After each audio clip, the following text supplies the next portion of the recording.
لە دیمەنێکی ناخەژێندا ڕۆژانە قوتابیانی گوندێکی پارێزگای مەیسان بە بەلەمێکی تێکشکا و بەسەر ڕووبارەکەدا بەرەو قوتابخانەکان دەپەڕنەوە کە دەکەوێتە کەناری ئەوبەری گوندەکەیان.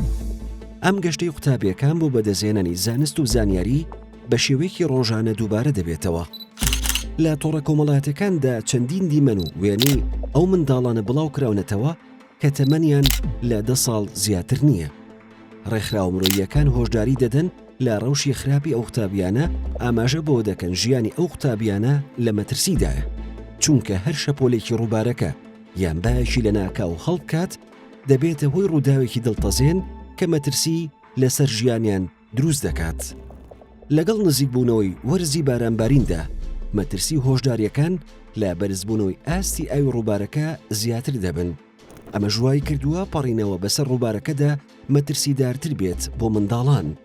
ئەم قەیرانە نەبوونی هەماهەنگی لە نێوان دەسەڵاتە خۆجیی و فیدراڵیەکان لە چارەسەرکردنی پرسە بەپەلەکانی پەیوەست بە خزمەت گوزارەکان دەسەلمێنێت، بە تایبەتیش ئەو کێشانەی کە پەیوەستن بە مافەکانی منداڵان و پەروەردەوە.